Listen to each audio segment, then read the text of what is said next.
Today is a little different, ladies and gents. Today is the day we get to put the mastermind, the motivational speaker, the host with the avocado toast, and my brother on the hot seat. This is the ME Show. Drinks on me, girls on me, on the dance floor, all eyes on me. Who is he? Man, you better come get your girl dog. All eyes on me, party like a rock star. You can find me in VIP. All eyes on me, yeah, where the girls are. This is how your nights will be. All eyes on me, all eyes on the prize, money supersized. G5 super fly, should be supervised. Do or die, open up your eyes, head to the sky. Keep a mean bad mommy on the side. Make a tsunami, kamikaze on the mind. Spit flow, paparazzi flash shine. Get dough, champagne, Merlot. Cash and tango, in the VIP. Now she wanna touch her ankle. Get low, mueve mami como el dembow. All eyes on me, peeping through the window. Get mine, get yours, believe it or not. In the meantime, I'ma keep my eyes on the all time. eyes on me, drinks on me, girls on me, on the dance floor. All eyes on me, who is he? Man, you better come get your girl dog. All eyes on me, party like a rock star. You can find me in VIP. All eyes on me, yeah, where the girls are. This is how your nights will be. Well, look at what we have here. Today I see is a little bit different. How does it feel being on the other side of the mic? Weird. Being on the other side of the questions. Weird. Well, it is a pleasure. This is going to be fun. And it is an honor. You know, I've been working alongside with you for a few weeks now, and getting to know different dimensions of you has been, it's been fun. But I want now everybody else to get that same experience that I've been getting. I've been getting the backstage tickets. All right. So let's get to it. So Ali, you spent hours upon hours helping people overcome their limited beliefs, start the healing process. You develop plans to sustain financial and personal growth in every single area of people's lives. Lifting souls, training entrepreneurs, reaching different heights and magnitudes in their journey. You wrote books, audiobooks, podcasts, projects. I mean, the list goes on and on and on. And of course, my absolute favorite, killing the game as a father, killing the game as a husband, which not a lot of people get to say while they're good workers. So we can all agree on all these things, but it is time to get to know different dimensions of you. I want people to understand how you got here and what triggered you to get here. All right, so you ready? I hope you're ready. This is the very first time I get interviewed live like this, so I'm ready. Let's rock and roll. Let's do it. All right. Simplest question. I want to know, what is your name and what does your name mean? So my name, Ali, it actually means the greatest. If you Google the word itself, that's why Muhammad Ali would always refer to himself as I'm the greatest. And even I didn't know, and I was the greatest before even I knew it. I mean, I can go, I love to dig into history and things, and I love to study. So the name itself is Arabic from its origin, and the greats of all kings in the history of the from the Andalusia, from the before the Hispanic acquisitions. The name Ali was as close as it could get to the Prophet himself. So it has a major meaning, and I carry that. I actually use that to my own advantage as like a superpower, right? So I love my name. I'm not gonna lie to you. I appreciate what my name stands for, and sometimes I'm like, you gotta honor who you are, and you gotta honor what your name stands for. Amen. All right. So here's the funny thing. On the flip side, if you get to change your name, what would it be? I don't think I would change it. If you had to change your name, what would it be? There you go. If I had to change my name, I don't know. I think it'll be a disservice to our parents. They saw something in us. They saw something in me to give me that name. If I had to change it, I don't know. I'll be lying and making something up. So I'm gonna say maybe Sebastian Ali. I love Sebastian, but his name signifies one of the greats in the world of the Greeks. Back in thousands and thousands of years ago. So that's why his name is even more stronger than the foundation that Ali is. But yeah, sure, I'll take it. But I will honor Mama and Baba and just stick with Ali, Well, probably. you know what? You just taught me something new about your name. So yeah, I'm a little jealous. I'm gonna have to talk to them later. Anyways, who is your favorite artist and why? My favorite artist, if we're talking music wise, Music, correct. I would go for Jay-Z, and the reason I love outside the record breaking 74 million albums sold globally, 22 number one starting debuting on records. Growing up, I love the idea of um, the rag to riches, the struggle. All odds are against me, and I relate to the fact that he is an African American. Now, you and I were born in Africa, and we are American citizens, so we are more in that ethnicity or category, if you will. But I relate to him the most because. As great of advancements that this country has experienced, there's still a lot of I have to do three times harder than most people just because of what I look like, or what I sound like, or what my history is like. And it's not in anybody's fault. It's just unfortunately how the system has always been set up. And I recognize it, I embrace it, and I know what I need to do. Kind of, most people are like, man, your drive is crazy.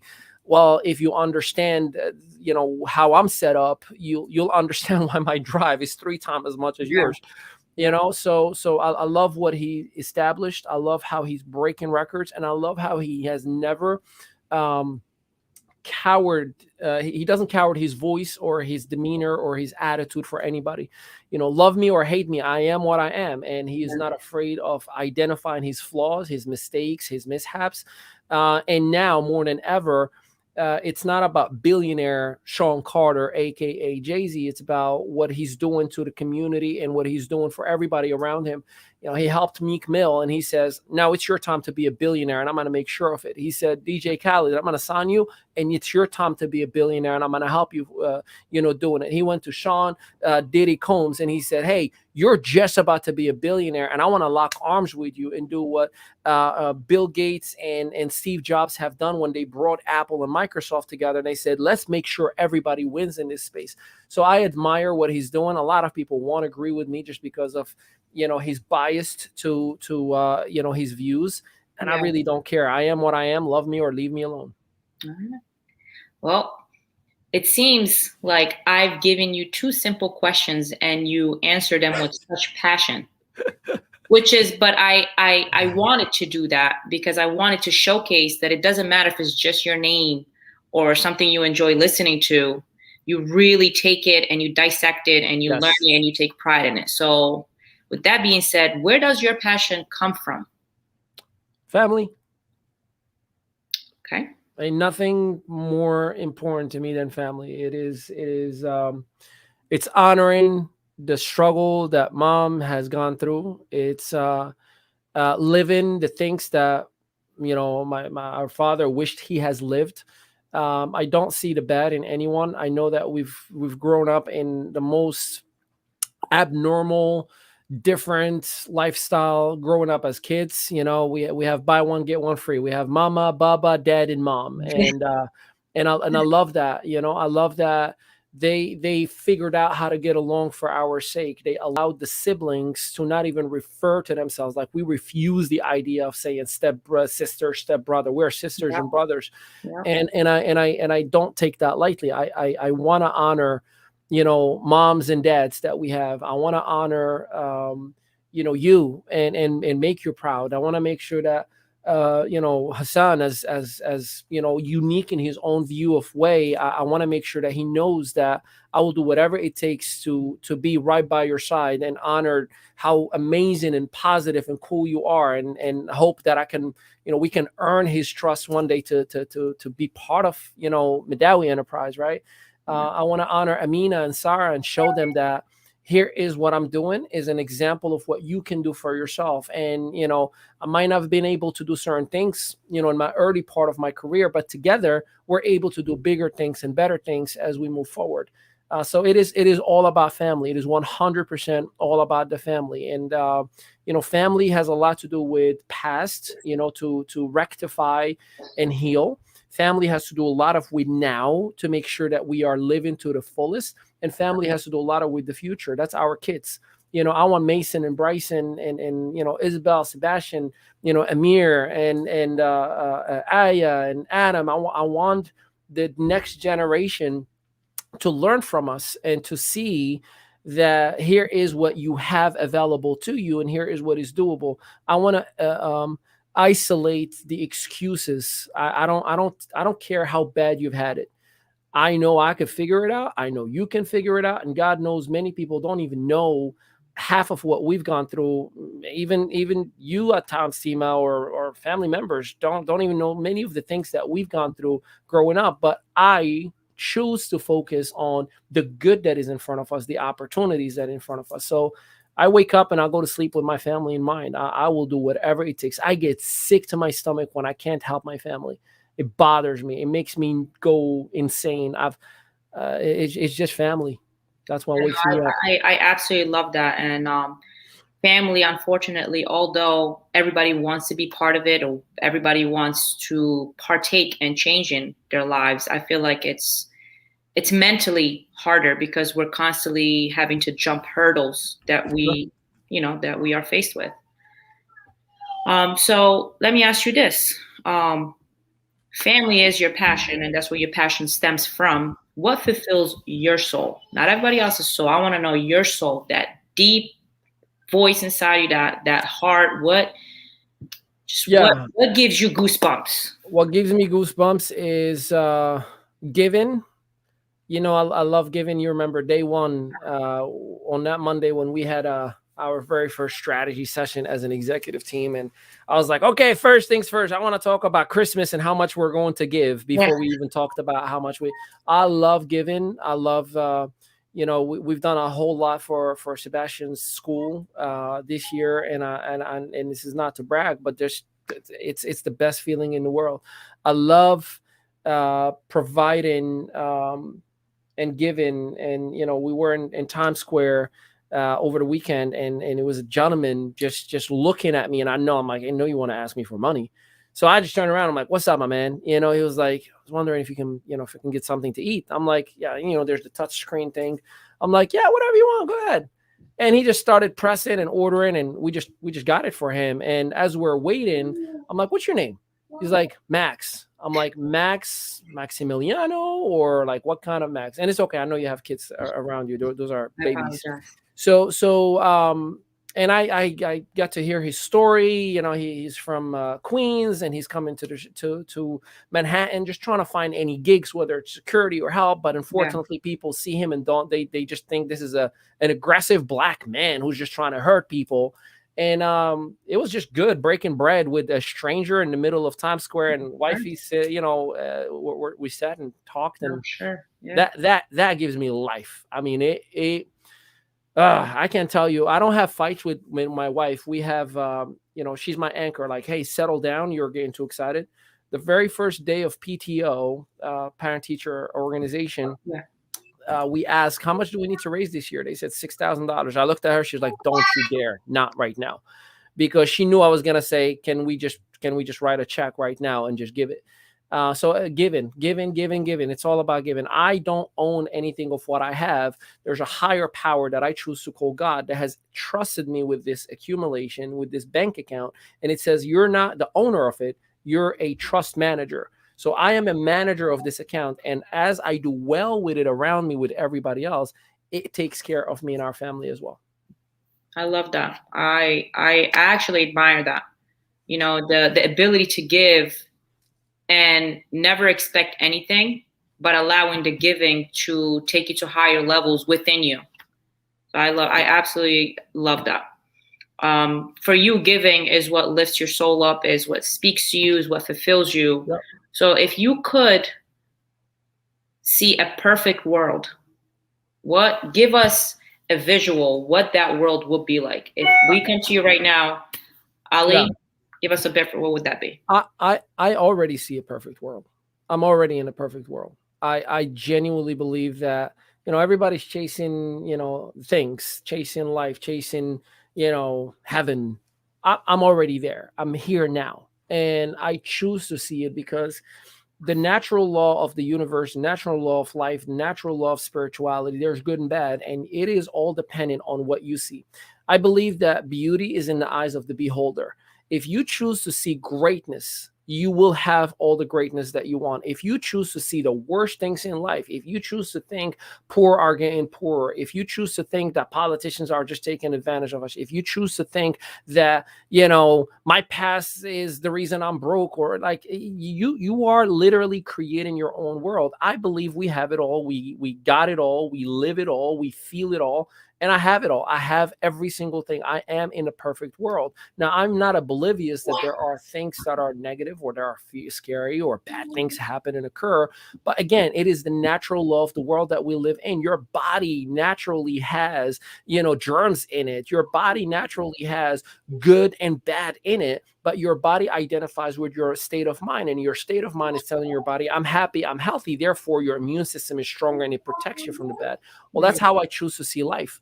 I am living in a very beautiful, amazing environment with great people, with great bank account, with great business. And by choosing to see that, more of that starts to appear. The problem is, unfortunately, a lot of people are only identifying or seeing the bad. And when they see the bad, their judgment is so blurred that when the good is coming, they don't even realize that they have a good. It's as if you have a battered ex-wife, and she's so fearful that every man around her is going to be another bad guy, that it doesn't matter how many good guys come in, they try to treat her like a queen, she pushes them away because she's like, uh-oh, you're another bad person. Well, I choose to accept that I am in the greatest, most incredible, abundant, perfect world. And when something happens, I had a cold in my global world that I'm living in right now. Just like in my body, I might have one day a year that I get sick. So I am already living in the perfection.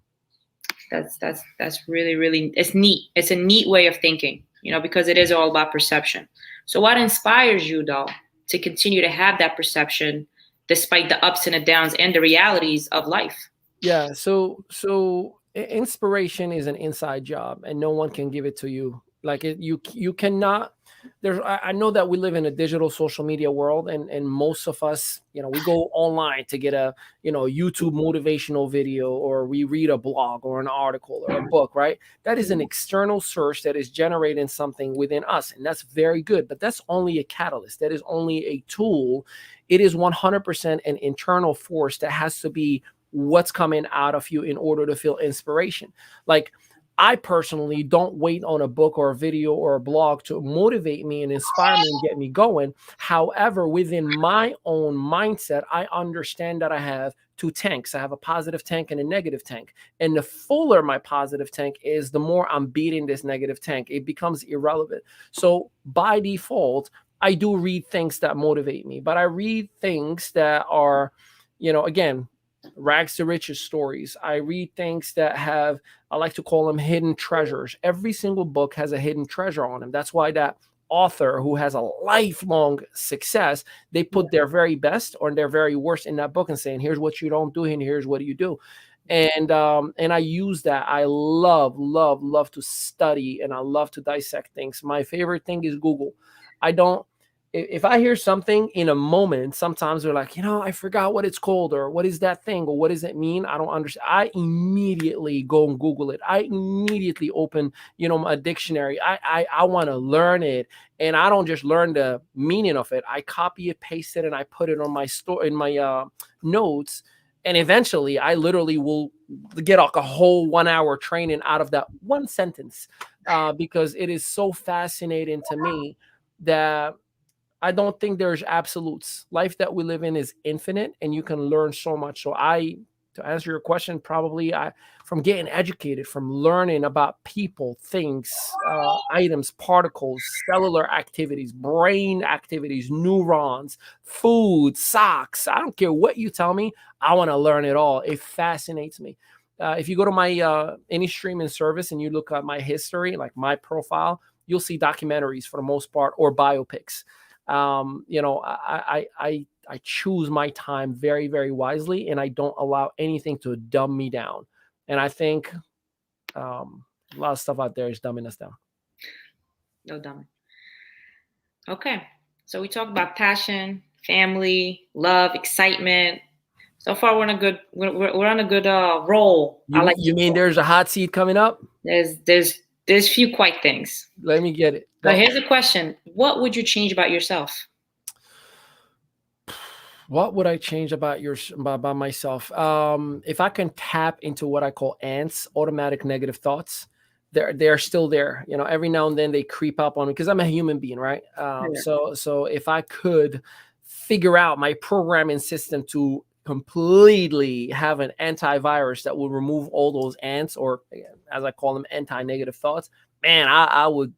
I feel like I will meet perfection in the flesh. That is probably the only thing. But other than that, I love me in my flaws and my mishaps and my errors and everything. I wouldn't change a thing about who I am. I think sometimes it's somewhat of a good thing to have those tiny little negative things because I read a book where it said, you have for you to not walk around to touch fire, you have to get burned. For you not to, and then you develop these, oh my God, I don't think I should do it. But I feel like there's a reason why, that ANS is telling you not to do it. So, just keep on listening. Fact. And growing. So I see that you're mental. I think for me, that's the largest, biggest thing that I've seen you develop in on a personal level and, on a business level. What was that one moment that confirmed that everything you have worked for, everything you have been doing is your actual calling? What was that moment that said, you know what? Like for me, being a mom is my calling. I just know. Once I had Mace, I knew this is what God put me on this earth for, to be a mom and help other moms. I want to know what is that for you? So, man, I could spend hours on this. If I reflect on our past and I look at every single piece of our past, every single thing that most people would consider, oh my God, that's so bad, that's so sad, that's so this, that's so that, right? As I reflect on it, everything that I am today, that most people are like, man, he's so great. He's so relatable. He's so passionate. He understands. He knows how to help couples. That's because of every certain amount of failure that I've experienced has led me to just share my testimony. Whenever somebody asks for help, I'm just saying, yep, been there, done that. Here's what I've done about it. And I've struggled a lot. The one defining moment for me personally that validated like holy ish, I am that guy, right? Was this is years ago. I mean, like I think 6-7 years ago. We were doing so well business wise and everything crashed. I mean, like the company sold, didn't tell anybody anything and just stopped paying. And I was so young in my journey and my trajectory that I mean, it comes, I spend it. You remember, it would be different cars. It would just stupid money that would be spent everywhere. And I remember a moment that it was so bad. Our recovery was so challenging that I stopped paying the mortgage. And at that time, as I'm not paying the mortgage, just this is a part that you don't know. As the time that I'm paying the mortgage, it's about 5-6 years ago. Yeah, I'm not paying the mortgage, but I'm helping my sister with her wedding, and I'm like, I cannot fail her. I cannot fail her. I'm not paying the mortgage, but mom would call and, hey, the taxi's got issues here and this and that, or the deli or whatever. And I'm pumping money into all these different elements and I'm not paying the mortgage and I'm not paying the car payment. I'm not paying like all these things, right? Going back to that family piece. And I got a note. If anybody know what a note is for your mortgage, is when the sheriff, they put a note in the house, you have 10 days to move out. And here I am. I thought somehow, some way I can turn my business around without disappointing mom, without disappointing my sister and everybody else, and make a comeback with my own bills and call the bank or whatever. And that was a moment like, oh man, it's too late. What am I going to do? And again, no one, like mom didn't know, you didn't, like no one knew at the time, that I have a note on my house. All right. My wife saw it. My wife is realizing you just asked me to quit my job.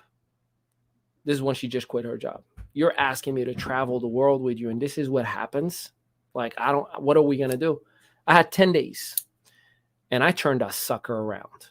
Not only I found the right business deal, the right clientele, the right thing, started making money and pumping it and whatnot, just to save the house. It wasn't, I became a millionaire 10 days, but just to save the house, get the car, bank out of my back, and just be like, still have a house above my head. And that was the defining moment where I'm like, if I've gone through all this and I still am coming back where I am right now in my life, yeah, I was made for this. Beautiful. I'm glad that you did take your lowest and made that your calling. You flipped it, because a lot of people allow their worst to actually deteriorate their vision. So we're going to branch off a little bit. I'm actually curious about this too, and I'm sure a lot of us are. Your last book you wrote, The Lying Network Marketer, 47,000 paper copies in 7 countries, 100,000 audiobooks downloads. Found it in Barnes and Nobles, actually, when I went with Mason last time. So I'm like, I know that man right there. It's pretty cool. Didn't buy it again, but, I loved it. Any plans for another book? Yes. And if so, give us a little insight. Give us a little idea. Funny story. There was a full manuscript that was fully written. And this was 2 years ago. Yeah, just about 2 to 3 years ago. And we had an event in King of Prussia in PA. And this was a book / workbook. So I actually wrote the workbook side by hand, and I put diagrams and the whole thing. And it was called Class in Session by Me, aka ME, Mehdaoui Enterprise. And it was supposed to be like this whole, you read the chapter, and then there's the workbook where you apply your life into exactly, you put your own numbers, you put your own situations and whatnot, and you're working with it. So I carried the manuscript everywhere, like the full thing with me everywhere I've gone, because I will do a full coaching session or I'm having a session. So I start my preparation for the training that I'm about to do in the manuscript. And that will be like, that's a great addition to the actual workbook. So it was like 2 things at once. So Eater, if you're listening to this, I love you and I'm not mad at you, because I told you we moved on.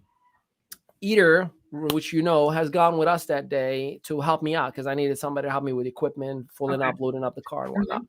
Well, the manuscript was left behind in a resort, a casino rather, where we were. And then, 3 or 5 hours later, after we stopped for dinner and, we make it back home, we're unloading, the equipment and whatnot. I'm looking everywhere. Hey, did you see my manuscript? Like the big, I don't remember. Well, it was left behind. Yeah, for whatever reason or another, he was left behind. So he thought that I was mad. I was like, no, it wasn't meant to be. The book is here. It'll be rewritten. I did start working on another book called The Broken House. And I am deliberating on whether I really want to put it out. I kind of talked to you about having different family members writing their own chapters and honoring everybody and letting everybody share and heal through that book. But it's an idea at this point. I have bullet points on it. I'm not sure what's going to happen next with it. So to be continued. To be continued. Yeah. After this. Yes. All right. I'm going to take this last minute or so. I want to play a little game with you. Go for it. So I'm going to give you a word. For example, sky is, for me, liberating. Okay. All right. Happiness is within you. Wealth is already yours. Freedom is a must. Success is already established. Growth is part of the journey. Food is always available in Tima's house. Dedication is.